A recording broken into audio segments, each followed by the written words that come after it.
نحمده ونصلي على رسوله الكريم اما بعد فاعوذ بالله من الشيطان الرجيم بسم الله الرحمن الرحيم اذا جاءك المنافقون قالوا نشهد انك لرسول الله والله يعلم انك لرسوله والله يشهد ان المنافقين لكاذبون اتخذوا ايمانهم جنة فصدوا عن سبيل الله انہم ساء ما كانوا يعملون ذلك بانہم آمنوا ثم كفروا فطبع على قلوبهم فهم لا يفقهون صدق اللہ العظیم۔ سورہ منافقون کی تیسری آیت کے بارے میں ہماری گفتگو جاری تھی۔ یہ جو منافقین مدینہ، ان کی اکثریت ایسے غیر شعوری منافقین پر مشتمل تھی کہ جو ایمان لائے تھے تو صفائے قلب کے ساتھ، ان کا کوئی نیت نہیں تھی دھوکہ دینے کی یا فریب دینے کی یا کوئی جاسوسی کرنے کی، لیکن آزمائش جب آئی، جب تقاضے ہوئے انفاق فی سبیل اللہ کے اور قتال فی سبیل اللہ کے، تو پھر ان کے اندر ایک پسپائی، اندرونی پسپائی شروع ہو گئی، اندر ہی اندر۔ یہ پسپائی اندر ہی اندر ہو رہی ہے دل میں۔ اس کا پہلا مظہر کیا ہوا کہ انہوں نے جھوٹے بہانے بنانے شروع کیے، یہ نفاق کی پہلی منزل۔ پھر انہوں نے قسموں کو اپنی ڈھال بنا لیا، یہ دوسری منزل ہوئی۔ اس کے بعد آخری منزل کیا آئی کہ وہ بالکل ایمان سے محروم ہو گئے۔ ذالک بانہم آمنوا ثم کفروا۔ اب اس کا نتیجہ کیا نکلا؟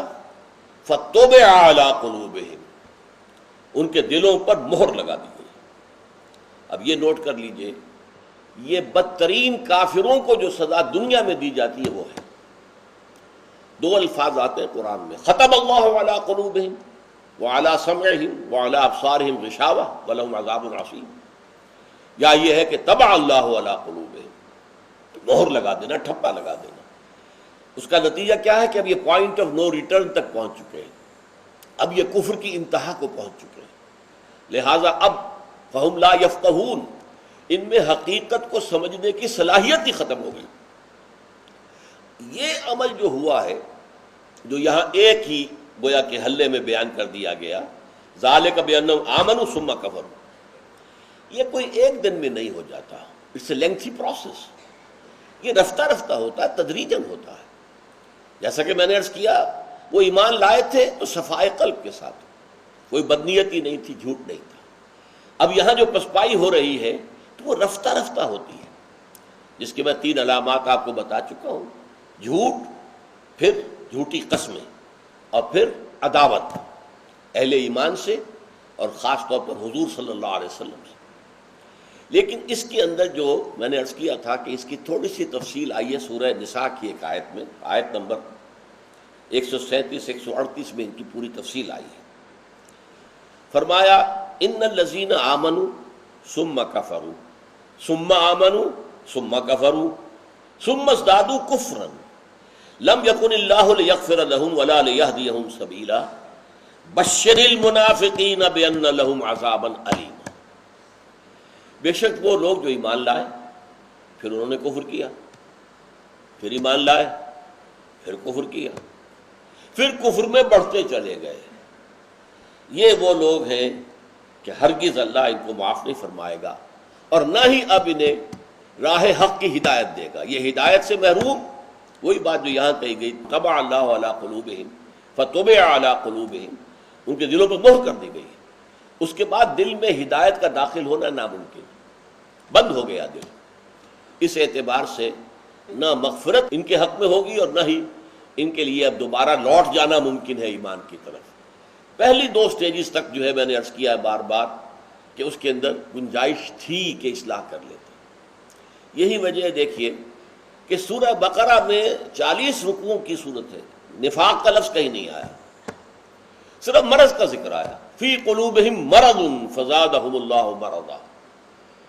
آپ کو معلوم ہے کہ یہ دوسرے رکوع کی پہلی 3 آیات بہت گمبھیر ہیں اس موضوع پر۔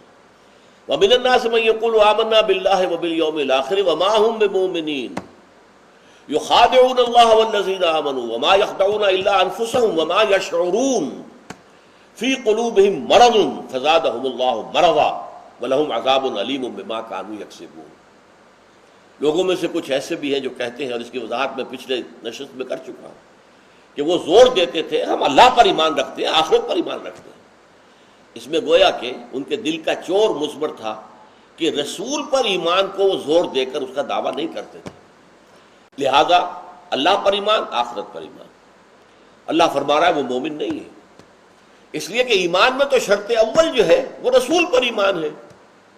قانونی اعتبار سے کوئی شخص موحد کامل ہو، آخرت کا پورا یقین رکھتا ہو، عمل بھی ٹھیک ہو، اور رسول کا انکار کرے وہ کافر ہے۔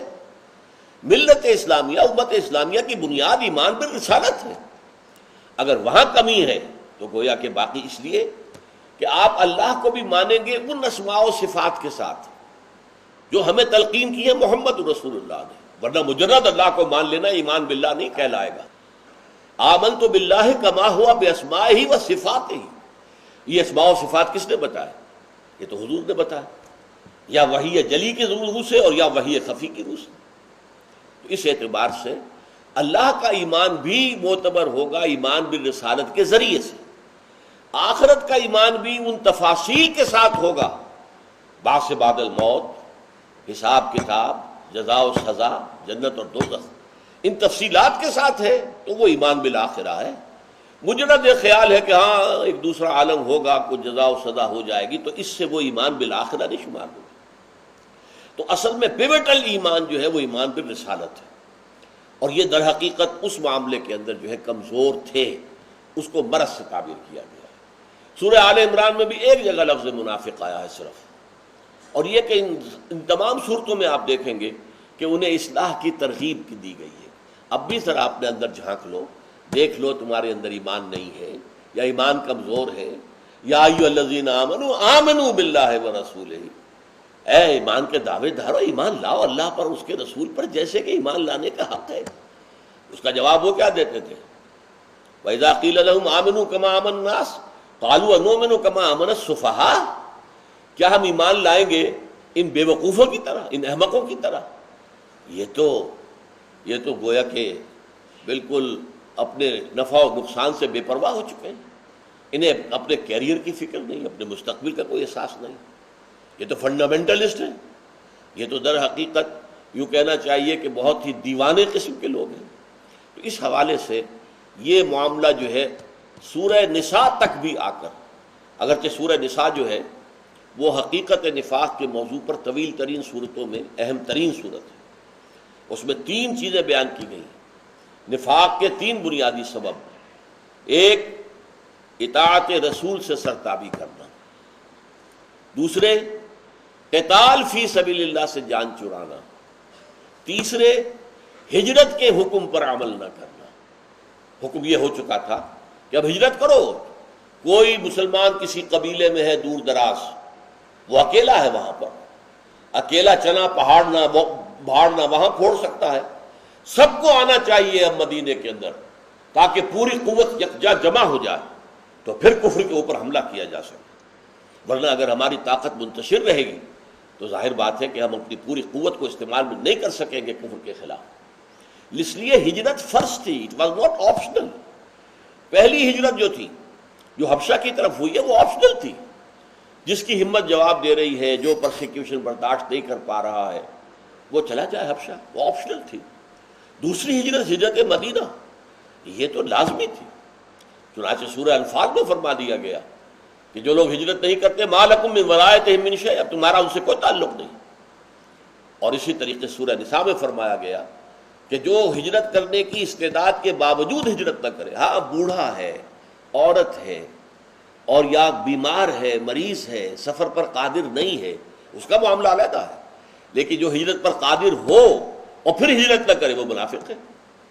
یہ 3 جو ہے بنیادی اسباب نفاق کے سورہ نساء میں بڑی تفصیل سے بیان ہوئی، لیکن وہاں بھی ابھی دروازہ کھلا رکھا ہے، لوٹ آؤ، باز آ ہرچ ہستی باز آ، گر کافرو گبرو بت پرستی باز آ، این درگہ ماں درگہ نومیدی نیست، 100 بار اگر توبہ شکستی باز آ، لوٹ آؤ، ایمان کی طرف لوٹو۔ تو پہلی 2 سٹیجز تک تو یہ حال ہے۔ البتہ پھر جو یہ سورہ منافقون ہے یہ مکی دور کے آخری زمانے میں نازل ہوئی، یا سورہ توبہ ہے، وہاں آ کر نفاق کے اوپر دروازے بند کر دیے گئے، کھلم کھلا ان کے اندر جو بیماری تھی اس کو کھول کھول کر پوسٹ مارٹم کر کے سامنے رکھ دیا گیا، اور کہہ دیا گیا کہ اب کوئی ان کے لیے نہ استغفار مفید ہے رسول کا صلی اللہ علیہ وسلم، نہ اللہ انہیں معاف فرمائے گا، اور اب تو ان کے لیے سوائے جہنم کے کوئی اور طریقہ ہے ہی نہیں، کوئی اور راستہ، کوئی اور منزل ہے ہی نہیں۔ تو اس اعتبار سے ذالک بانہم آمنوا ثم کفروا، لیکن اس کی کیفیت ایک دم نہیں ہو گئی، ان الذین آمنوا ثم کفروا ثم آمنوا ثم کفروا۔ جیسے کہ مثال میں دیا کرتا ہوں کہ آدمی کو ڈوب رہا ہے سمندر میں یا دریا میں، تو ایک دم نہیں چلا جاتا نیچے، ایک دفعہ اٹھتا ہے اوپر کو، سر نکلتا ہے، پھر جاتا ہے، پھر غوطہ کھا کے اوپر آتا ہے، پھر جاتا ہے۔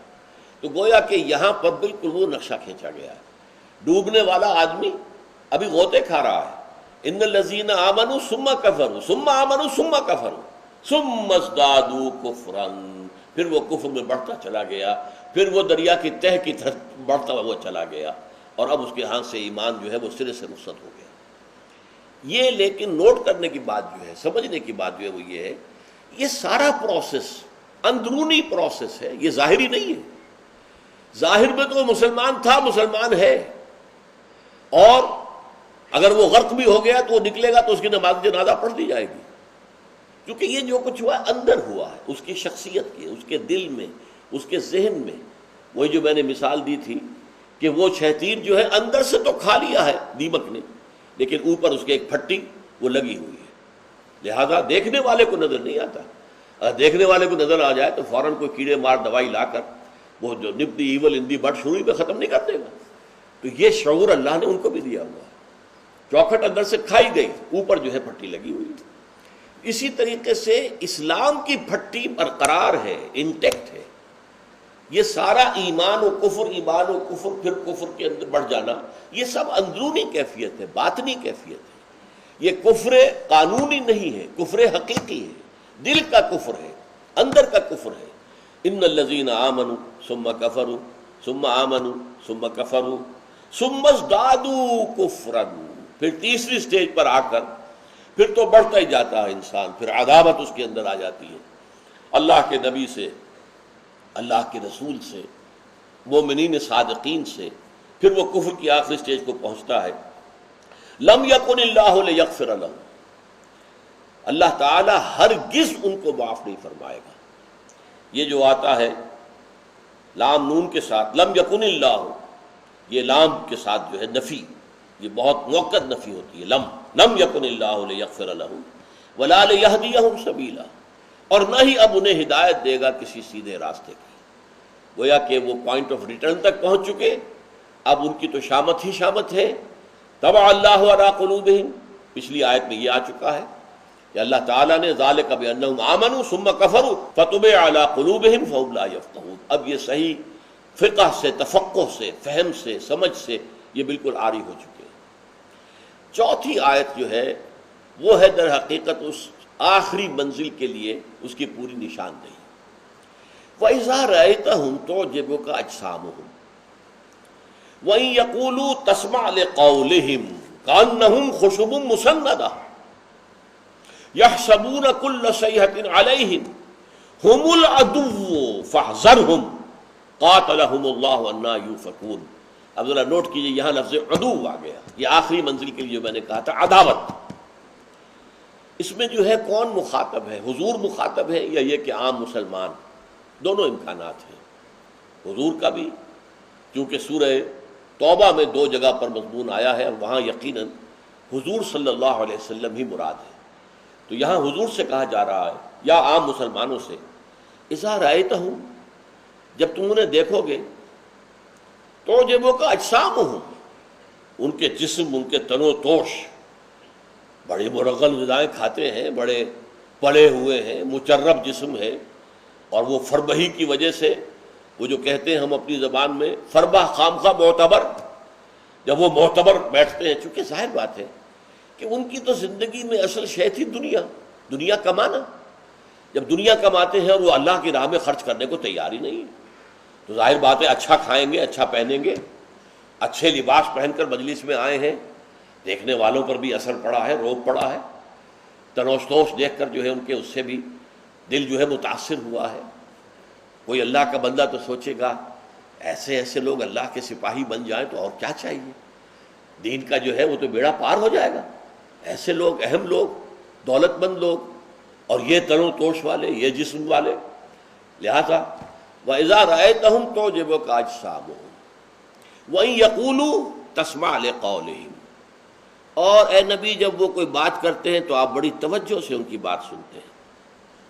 ایک تو یہ کہ ان کی حیثیت جو ہے سرداروں کی سی ہے، مثلا عبداللہ ابن ابی جو ہے بدماش، جو سب سے بڑا منافق تھا، رئیس المنافقین، حضرت عبداللہ ابن عباس رضی اللہ تعالیٰ عنہ کا قول موجود ہے کہ وہ بہت خوبصورت اور بہت عظیم الجثہ انسان تھا، بڑا معتبر نظر آتا تھا دیکھنے میں، اور اسی معتبری کا ایک وہ فائدہ اٹھاتا تھا چونکہ وہ خزرج کا رئیس تھا، خزرج کا سردار تھا، اور خزرج جو ہے بڑا قبیلہ تھا، اوس جو ہے وہ اس کے تہائی کے برابر ہوتا تھا، لہذا اس کے لیے طے ہو چکا تھا کہ اب اسے بادشاہ بنا دیا جائے، اور اس کے لیے ایک سنہری سونے کا بنا ہوا تاج بنا دیا گیا تھا کہ تاج پوشی ہوگی۔ ابھی وہ رسم باقی تھی کہ حضور تشریف لے آئے، بے تاج بادشاہ کی حیثیت سے مدینے میں داخل ہو گئے۔ اب کسی اور کی بادشاہت کا چراغ تو آپ کے سامنے جل نہیں سکتا، تو وہ اندر ہی اندر جل بھن کر رہ گیا، اور اس کا یہ جل بھن جانا جو ہے در حقیقت یہ میں سمجھتا ہوں کہ یہ شخص جو ہے یہ شعوری منافق تھا کہ اس نے اسی حوالے سے اسلام قبول کیا، وہ بھی کیا غزوہ بدر کے بعد، اس سے پہلے نہیں۔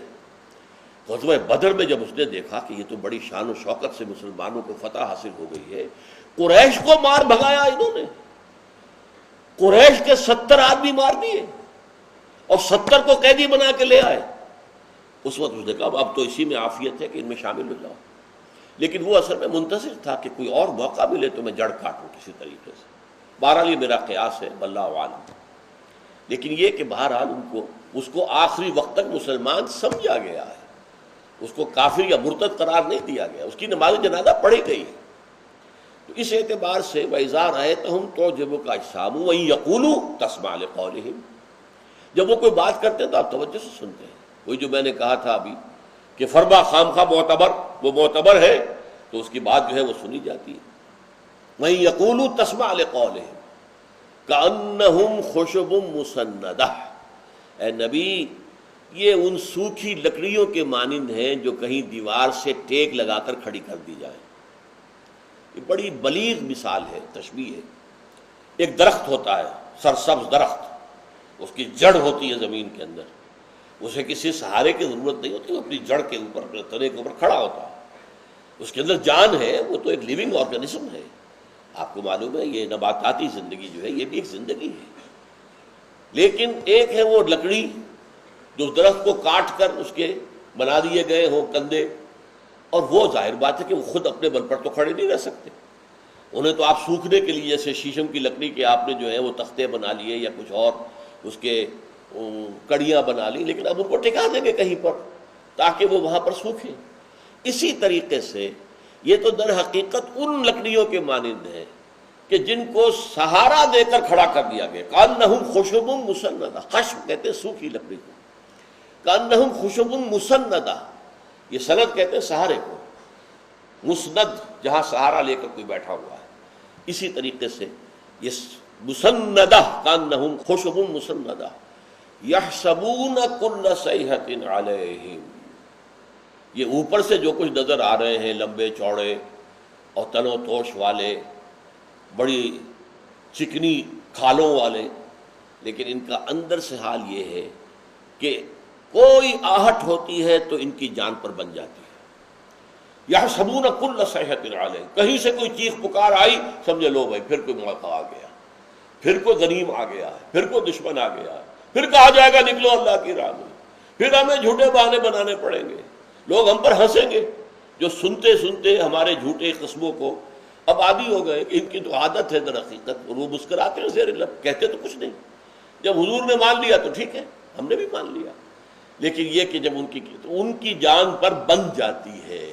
یحسبون کل صیحۃ علیہم، وہ یہ سمجھتے ہیں کہ ہر پکار جو ہے انہی کی جان پر آ رہی ہے، انہی کی جان کی لاگو ہے۔ ہم العدو فاحذرہم، اب یہ آ گیا لفظ وہ عداوت۔ اے نبی یہی اصل دشمن ہے، یہ مارے آستین ہے۔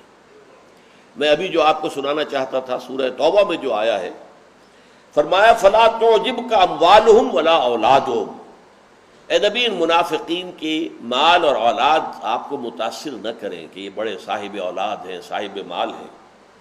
انما یرید اللہ لیعذبہم بہا فی الحیات الدنیا، اللہ تعالیٰ چاہتا ہے کہ اسی مال اور اولاد کے ذریعے سے انہیں دنیا کی زندگی میں بھی عذاب دے، اولاد بھی سوہان روح بنے ان کے لیے، اور مال کا بھی نقصان آئے اور ان کی جان جو ہے اس کی وجہ سے ہلکان ہو جائے۔ وَتَزْهَقَ أَنفُسُهُمْ وَهُمْ كَافِرُونَ، اللہ چاہتا ہے ان کو ڈھیل دے رہا ہے تاکہ اب یہ مرے، ان کی جان نکلے اسی حالت میں کہ یہ کافر ہیں۔ یہ آیت ذرا سے فرق کے ساتھ پھر آئی ہے، یہ تو آیت نمبر 55 تھی جو میں نے آپ کو سنائی ہے۔ آیت نمبر 85 وَلَا تُعْجِبْكَ أَمْوَالُهُمْ وَأَوْلَادُهُمْ انما یرید اللہ ان یعذبہم بہا فی الحیات الدنیا وتزہق انفسہم وہم کافرون، دو مرتبہ آیا۔ وہی بات یہاں فرمائی گئی وَإِذَا رَأَيْتَهُمْ تُعْجِبُكَ أَجْسَامُهُمْ وَإِن يَقُولُوا تَسْمَعْ لِقَوْلِهِمْ كَأَنَّهُمْ خُشُبٌ مُّسَنَّدَةٌ يَحْسَبُونَ كُلَّ صَيْحَةٍ عَلَيْهِمْ هُمُ الْعَدُوُّ، یہ ہے اصل دشمن العدو۔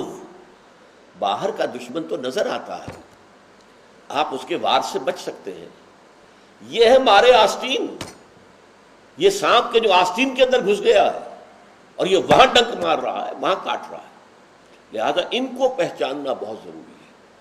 یہ انٹرنل سیبوٹاج جو کر رہے ہیں اور یہ جو انہوں نے ساز باز کفار کے ساتھ کی ہوئی ہے، وہ نہیں چاہتے کہ اپنے سارے انڈے ایک ہی باسکٹ میں رکھ دیں۔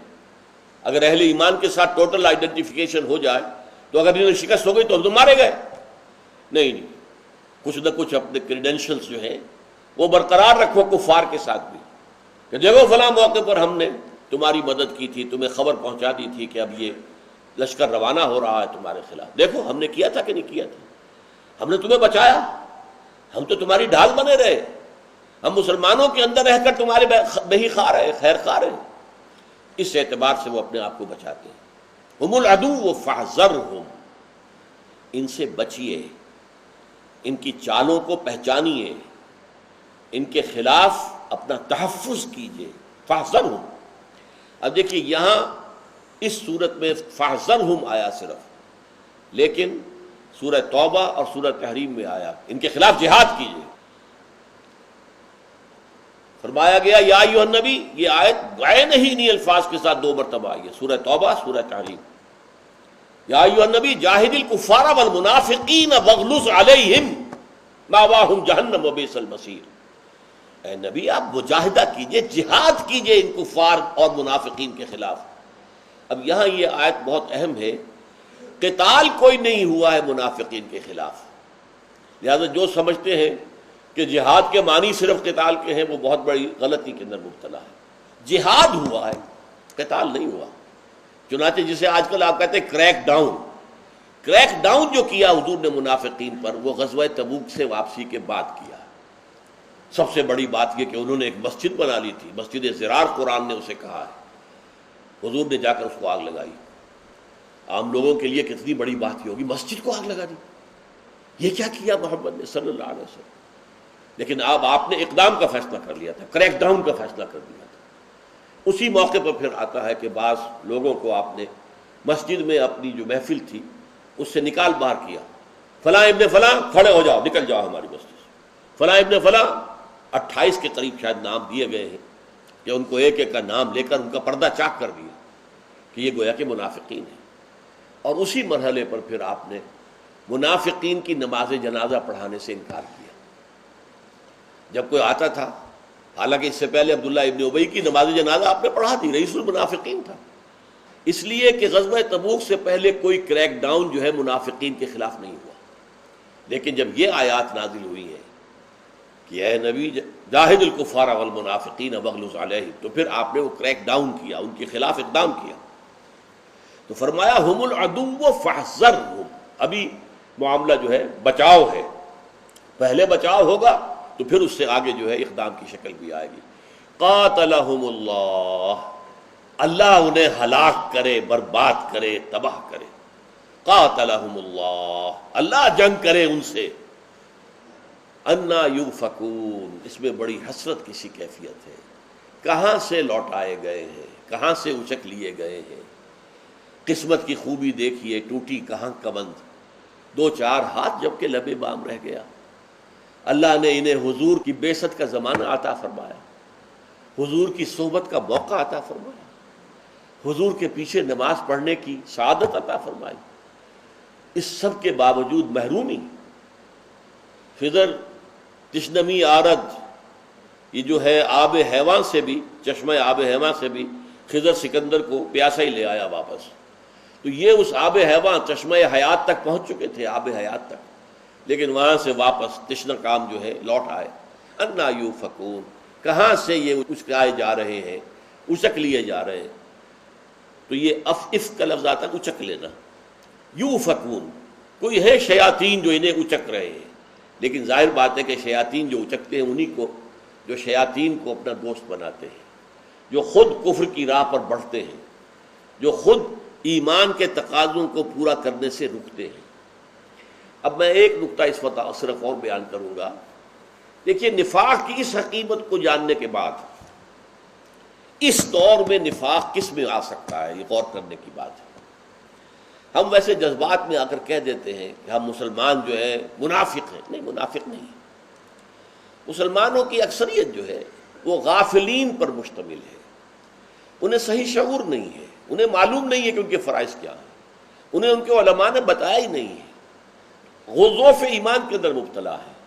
منافق صرف وہ ہوں گے، نوٹ کر لیجیے اچھی طرح، جو اقامت دین کی کسی جد و جہد میں شریک ہو جائے، اور وہ پوری بات کو سمجھ کر کہ ہاں جب غلبہ باطل ہے تو اس باطل کے خلاف جد و جہد اور جہاد کرنا میرا فرض عین ہے، اور اس فرض عین کو ادا کرنے کے لیے وہ کسی جماعت کا دامن تھامتا ہے، اس میں شامل ہوتا ہے، آگے بڑھتا ہے۔ لیکن پھر جب آزمائشیں آتی ہیں، سب سے بڑی آزمائش یہ سم و طاعت، امیر حکم دے رہا ہے اور آپ کو ماننا ہے، اور ظاہر بات ہے کہ انسان پر گرہ گزرتی ہے یہ بات، یہ امیر کون ہے، یہ بھی تو انسان ہے ہم جیسا، میں اس کی بات کیوں مانوں، میں اس سے زیادہ سمجھدار ہوں، زیادہ فہیم ہوں۔